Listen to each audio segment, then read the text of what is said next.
Sveiki,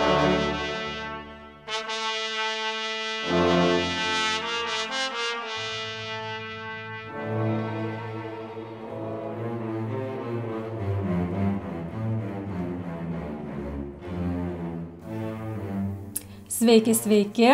Štai ir sugrįžome su žiniuonių patarimais ir šį kartą bus antroji video dalis, kur taip pat paskaitysiu žiniuonių patarimus, kaip žmonės gydydavo senovėje įvairius negalavimus. Perspėju, kad kai kurie patarimai gali būti šokiruojantis, dėl to tikrai nerekomenduoju jais vadovautis. Būtinai prieš tai pasitarkite su gydytoju, vaistininkas čia gal nelabai padės, bet su gydytoju pasitarkite, ar galite praktikuoti kažką iš šitų patarimų, nes jie tikrai gana ekstremalūs. Taigi, dabar pereisime prie vieno labai įdomaus patarimo. Tai yra senovinis žiniuonių būdas reumatui gydyti. Ir kaipgi senovėje gydė reumatą? Paklausykite, nes tikrai šokiruoja šitas patarimas. Pavasarį didžiulėje mėšlo krūvoje žiniuoniai iškasdavo duobę, paguldydavo į ją nuogą ligonį ir apkasdavo jį karštų mėšlų. Pabandykite save įsivaizduoti dabar to ligonio vietoje. Nuogas kūnas, jums viskas skauda, viskas blogai ir jūs pradeda užkasti į karštą mėšlą. Na tai skamba kaip kažkokia, nežinau, siaubo filmas ar siaubo istorija kokia. Tai tikiuosi, kad tie žmonės po to išgyvendavo ir jiems viskas būdavo gerai. Likdavo neapkasta tik ligonio galva. Ačiū Dievui. Toks gydymo seansas trukdavo 6 valandas. 20-25 tokių procedūrų pakakdavo bet kokiam reumatui išgydyti. Tvirtina, kad padeda šitas būdas. Ilgą žvarbę žiemą mėšlas įšąla taip stipriai ir giliai, kad atėjus saulėtoms pavasario dienoms iš mėšlo krūvos ima kilti garai, tarsi geizeriai. Mėšlo krūvos viduje temperatūra labai aukšta ir kuo didesnė krūva, tuo joje karščiau. Mes žinome, kad, sakykime, kad ir kai kompostas susidarinėja, kai kompostuojamos yra įvairios organinės atliekos, ten temperatūra būna labai aukšta. Ir atrodo, kaip čia taip kažkokia tai krūvelė kažkokios organikos, ten šakelių, lapelių ir žolyčių, truputį žemės gali įkaisti iki aukštos temperatūros. Bet patikėkit, ten tiek mikroorganizmai dirba, perdirba, ten visas cechas yra, visas fabrikas. Ir tas pats ir su mėšlu vyksta. Jeigu jį paliekam, taip sakant, kompostuotis, tai jis pradžiai užkaista, būna tas procesas toks intensyviausias ir paskui vėsta. Ir matyt, čia irgi to proceso dėka tas karštis mėšlė išgaunamas. Ir čia rašo, kad net kartais mėšlas būna toks karštas, kad vos galima išlaikyti jame ranką 4 valandos. Tai įsivaizduokit, dabar ranką mes galim vos išlaikyti. Įsivaizduokit, kiša vos ne į verdantį vandenį kišti savo ranką. Mes vos galim išlaikyti, gerai, verdantį tikrai mes neišlaikysim, bet į šiek tiek žemesnę temperatūrą. Ir čia žmogus visas būna pakastas po mėšlu, tokioj temperatūroj ir jis turi kažkaip visą tai ištverti. Skamba neįtikėtinai. Rašo, šis gydymo būdas yra patikimas, bet sunkus. Reikia turėti stiprius nervus ir nekreipti dėmesio į ligonio ašaras ir maldavimus. Skamba labai kraupiai. Jau po keletą minučių nuo procedūros pradžios ligonis pradeda šaukti ir maldauti, kad jį paleistų. Kartais kaimo gydytojai turėdavo uždėti ant ligonio pečių labai sunkius akmenis, kad jis negalėtų išlįsti iš mėšlo. Ligoniui šios procedūros metu gali pasirodyti, kad jis mėšlę iškeps kaip žąsis krosnyje. Žinokit, tikrai aš negaliu patikėti, kad žmonės tą darydavo. Yra sunku labai patikėti, nes kas gali ryžtis tokiai procedūrai, kur tu gali iškepti kaip žąsis krosnyje. Taigi, po 1,5–2 valandų ligonis dažniausiai kietai užmiega. Aš įtariu, kad jis neužmiega, o tiesiog nualpsta. Ir pasibaigus seansui jį sunkiai pavyksta prižadinti. Spėkite, kodėl. Vienas senukas, gydytas tokiu būdu, kalbėjo, kad pasibaigus gydymui jis 2 mėnesius tik miegojo ir miegojo. Taigi, patarimas yra labai žiaurus ir skausmingas. Nežinau, kiek jame yra tiesos, kiek apie tai yra rašoma rimtai, nes skamba labai neįtikimai.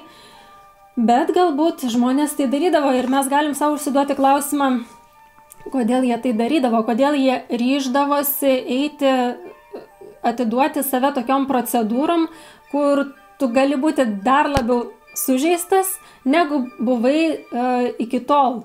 Na, kad ir nuo reumato.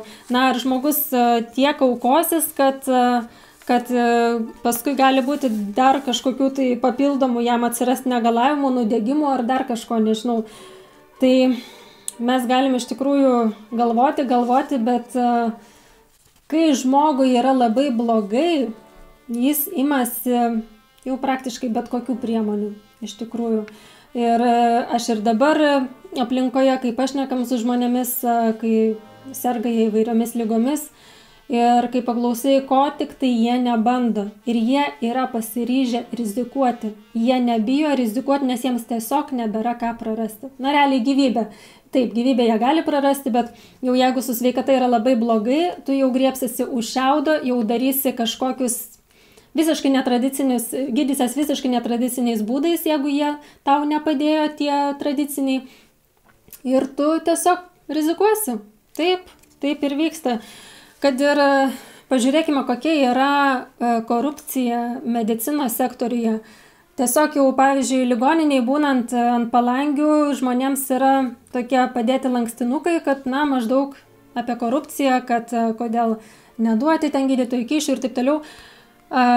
Tiesiog praktiškai kiekvienoje palatoje yra dabar tokie lankstinukai.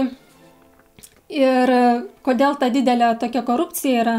Dėl to, kad žmogus savo gyvybei ir savo sveikatai negaili. Kai jau yra labai blogai, tu darysi viską realiai ir tau nebebus gaila ir pinigų. Tai daug kas ir sako, sveikata yra pats brangiausias turtas. Iš tikrųjų blogai yra tai, kad dažnas žmogus tai supranta jau, kai jau yra labai blogai ir jis yra labai liūdnoje stadijoje, tada jis pradeda rūpintis sveikata. Ir iš tikrųjų tik tai po to žmogus supranta, kaip yra svarbu valgyti tinkamą maistą, gerti pakankamai vandens, išsimiegoti. Na, atrodo, tokie elementarūs visiškai dalykai, bet ir paprasti, bet tai yra esmė, kaip žmogui egzistuoti šitoje planetoje, kaip jam išgyventi nesergant. Tai tiesiog laikytis elementarių dalykų. Dienos nakties režimas, tinkama mytyba, sveika mytyba, daug daržovių. Aišku, daržovės šiais laikais yra gana stipriai apnuodytos, bet vis tiek tai yra geriau negu kažkokį tai dar ten šlamštą valgyti. Ir, na taip, elementarūs dalykai yra svarbiausi sveikatai. Ir tikrai aš čia nesu kažkokia tai labai sveikuolė didžiulė ar kažkas, bet tiesiog kuo toliau ir su amžiumi pradedu suprasti, kaip yra svarbu tie paprasti dalykai mūsų sveikatai.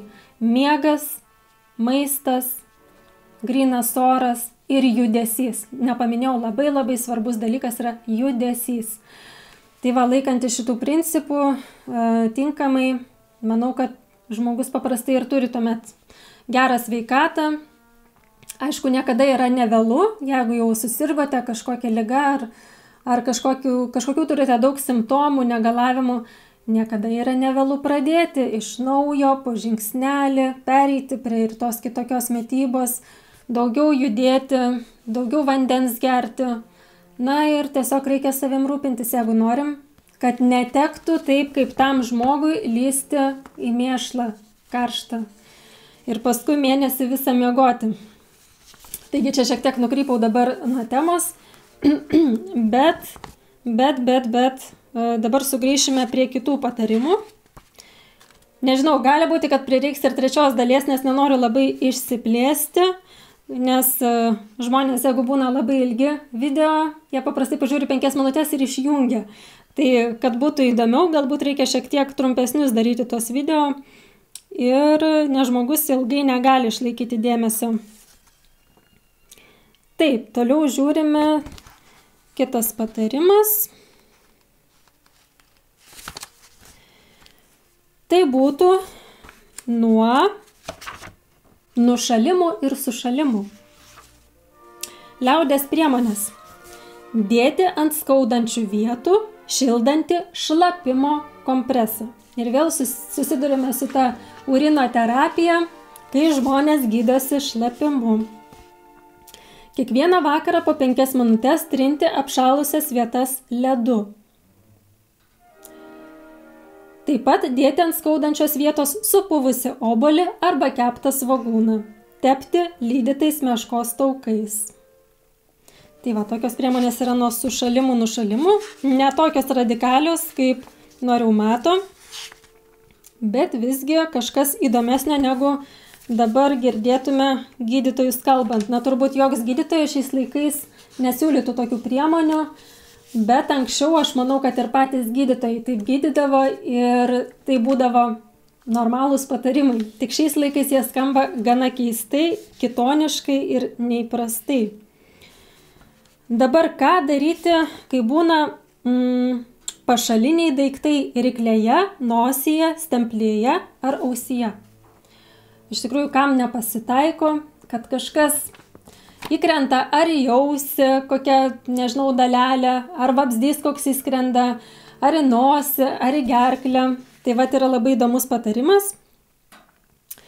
Pavyzdžiui, kaip žiniuoniai ištraukdavo žuvies kaulus iš gerklės. Tai jie ištraukdavo žuvies kaulus iš gerklės su vaškinė žvake. Vieną žvakės galą ant ugnies išlydydavo ir greitai, kol ši netaušo, prispausdavo prie išsikišusio kaulo galiuko. Po pusės minutės vaškas sukietėdavo, kaulas jame įsitvirtindavo ir lengvai išsimdavo kartu su žvake. Na, kaip ir logiškai skamba šitas patarimas, nes vaškas juk jisai sustingsta, tuo pačiu jisai turbūt ir tą kaulą prigrebia. Tai aš nebandyčiau, čia jau turbūt reikia patirties tam dalykui, bet va taip žmonės traukdavo daiktus iš gerklės. Gerai, kas toliau? Čia iš tikrųjų tų tokių perliukų yra vos ne kiekvienam puslapiu. Dabar ką daryti, kai įgelia barškuolė?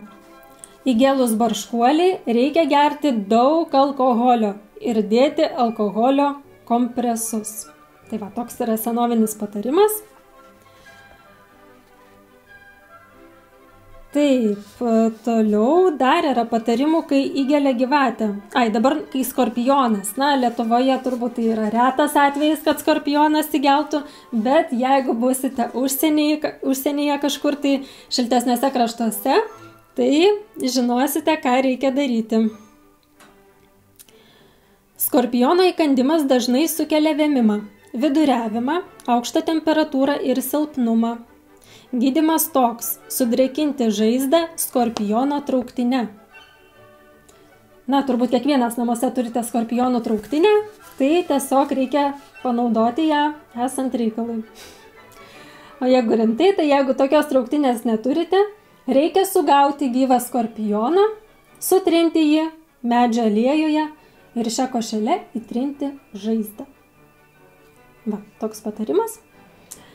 Yra ir dar vienas patarimas. Sutraiškyti virš žaizdelės gyvą blakę. Blakę. Žinote, būna, Lietuvoje yra nemažai blakių rūšių. Yra ir blakės kareivėliai, tokios jau žinomiausios. Ir blakės paprastai labai turi tokį specifinį kvapą, netgi smirda daugam. Tai va, reikia sutraiškyti gyvą blakę virš žaizdelės, kad blakės kraujas patektų į žaizdelę. Skausmas, patinimas ir paraudimas to jau pat išnyksta. Na va, kai viskas paprasta, tai reikia pasigauti blakę. Gerai, einame toliau. O, pasiutusių gyvulių įkandimai. Iš tikrųjų, vaikystėje aš pamenu, kai man įkanda vienas šuo, kažkur ten bėgiojau lauke, atsimenu, ir kažkoks tai tiesiog pribėgo laukinis šuo, įkando ir paskui aš tai bijojau, kad jisai nebūtų kokią pasiutlygę sirgęs. Tai paskui ten žiūrėjom ir su tėvais ir ta žaizda, ar viskas gerai, ar nesidaro nieko blogo, tai ačiū Dievui viskas buvo gerai. Bet pasakysiu liaudės priemonę, ką galima daryti, kai būna kažkokie tai pasiutusių gyvulių įkandimai. Manoma, jeigu bus užmuštas pasiutęs gyvulys, kuris įkando, ir suvalgytos žalios jos smegenis arba kepenis, tai liga nebesivystys. Va, toks yra baisus patarimas. Kaip ir minėjau, aš nerekomenduoju šitais patarimais vadovautis, tiesiog skaitau iš knygelės Žiniuonių išmintis ir kokių tik čia dalykų nėra prirašyta. Taip, dabar nuo bronchito, ką siūlo.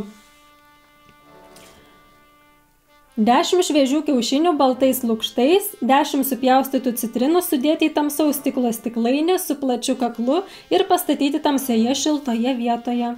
Po 10-12 dienų kiaušiniai pavirsta į pusiau skystą masę. Periodiškai nuiminėti pelėsius. Na, turbūt, jeigu jau pamatom kažkur pelėsių, tai mes jau kaip ir nelabai valgom to produkto, bet čia tiesiog reikia periodiškai nuiminėti pelėsius ir tiesiog tęsti tą procesą. Ir pamaišyti mediniu šaukštu. Rūgimo procesas dar tęsis 3 savaitės. Kai pelėsiai nebeaugs, turinį sumaišyti ir perpilti į švarų butelį. Laikyti vėsioje vietoje, gerti po desertinį šaukštą 3 kartus per dieną, kaip desertą. Tai va, man iš tikrųjų dabar reiktų čia susirasti patarimą, ką daryti, kai gerklė užkimsta, nes šį kartą man kažko kalbant šiek tiek užkimo gerklė. Bet tikiuosi, kad mane normaliai girdite. Tai, bet bijau iš tikrųjų ieškoti čia, ką daryti nuo gerklės skausmo. Nes bijau, ką aš ten atrasiu. Gerai, žiūrime toliau. Oho, taip, yra apie bronchinę astmą. Bronchinė astma yra iš tikrųjų labai baisi liga.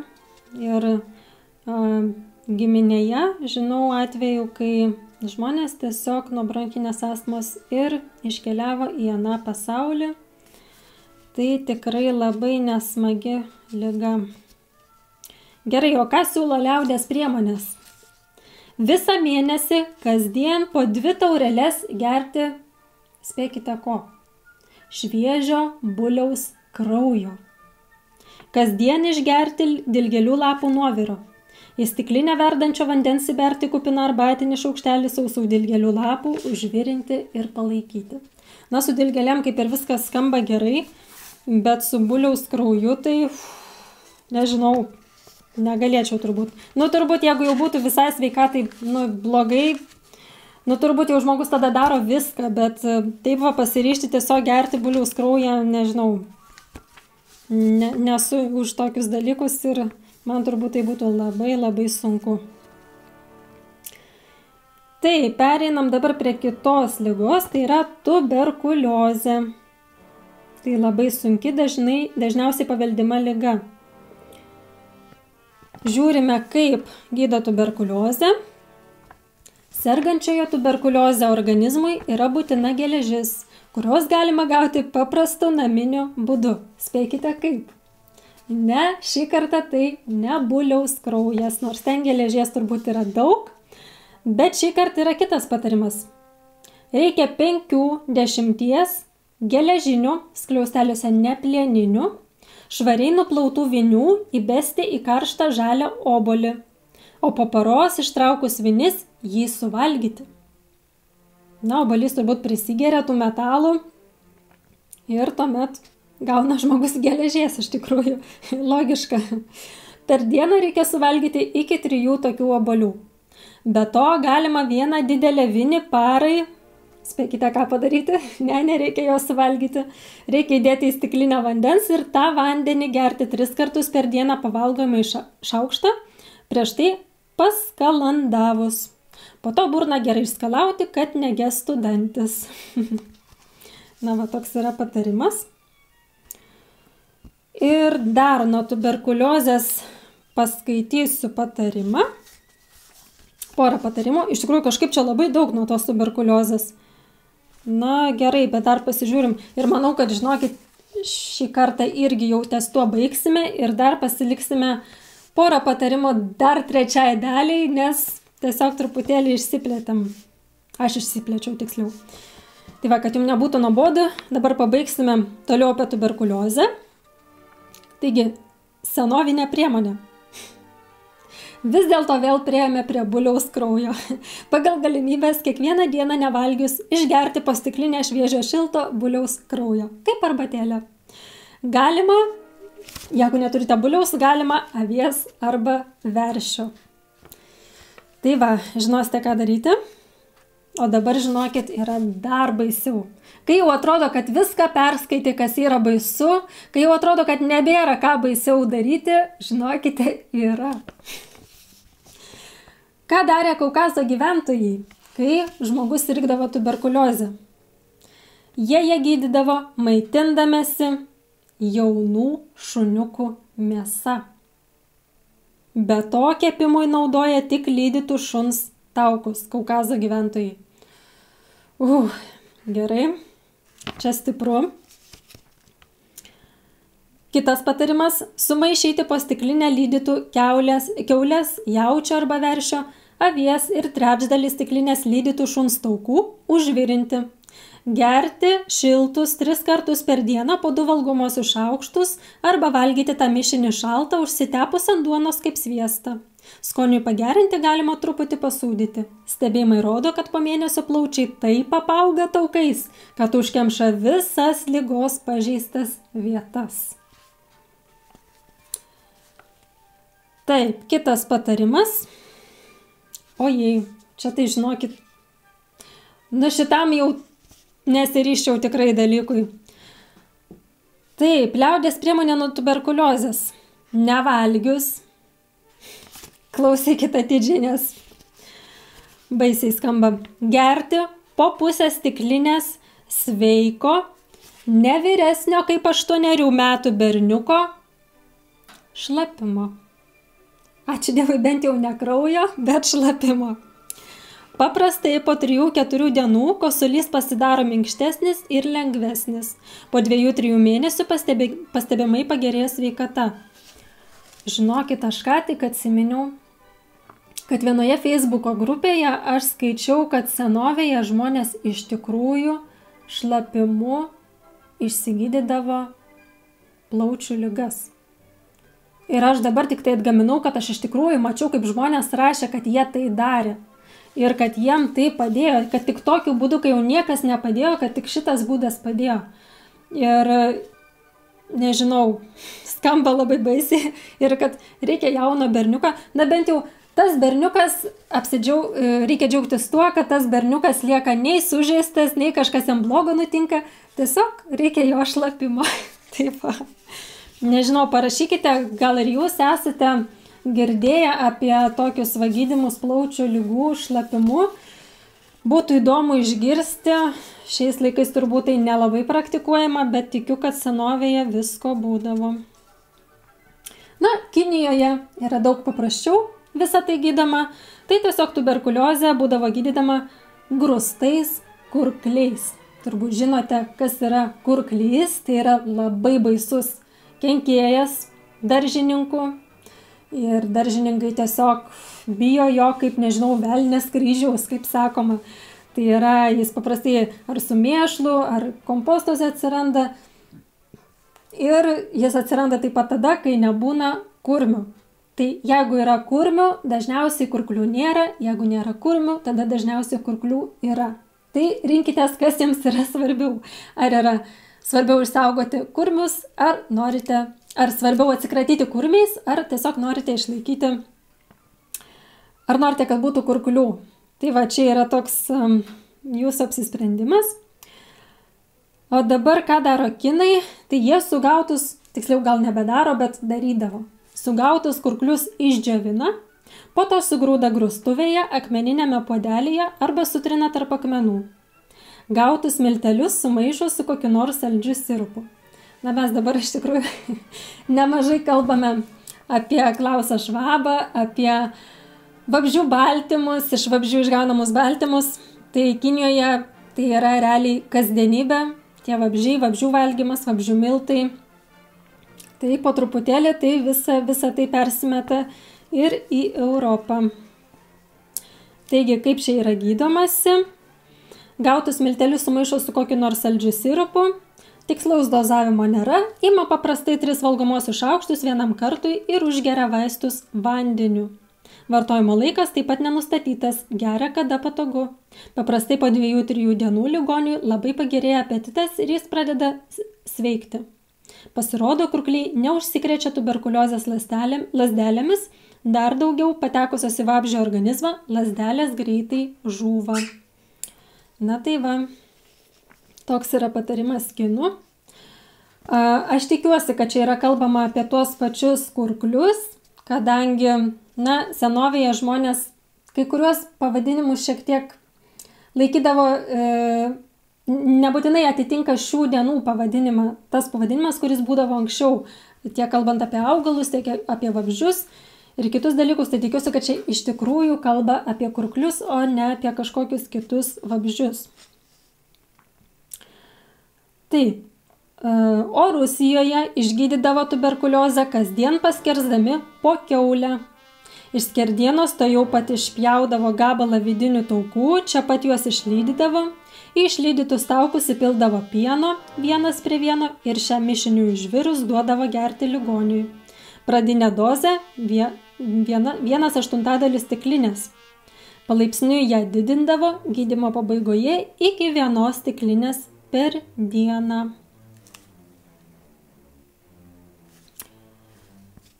Tai manau, kad šiam kartui turbūt būtų tiek, nebekankinsiu jau jūsų, matau, kad jau be ne pusvalandės čia pliurpiu. Tai ačiū, kas iki šiol išžiūrėjote iki galo šį vaizdo įrašą.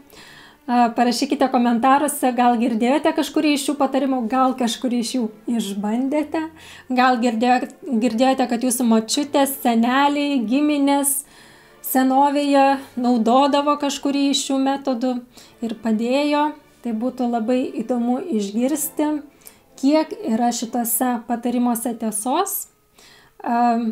Ir taip pat kviečiu, kas dar to nepadarėte, užsiprenumeruoti šį kanalą Gamtos poezija, kad nepraleistumėte naujų vaizdo įrašų, kadangi bus ir 3 dalis, nes vėl nelabai sutilpau į 2 laidą. Taip jau yra su manim, kad truputėlį kartais užsipliurpiu. Bet nieko tokio, padarysim ir 3 laidelę.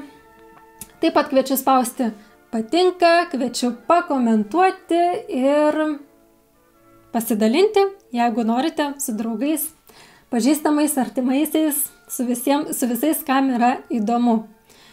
Na ir kas norite, taip pat kviečiu prisijungti prie Gamtos poezijos Patreono. Galite tiesiog užsiprenumeruoti, nuoroda yra aprašyme ir ten taip pat gausite straipsnių įvairiomis gamtos tematikomis, tuo pačiu paremsite ir šį kanalą. Tai ačiū, kad žiūrėjote ir iki kitų kartų, iki 3 dalies. Iki.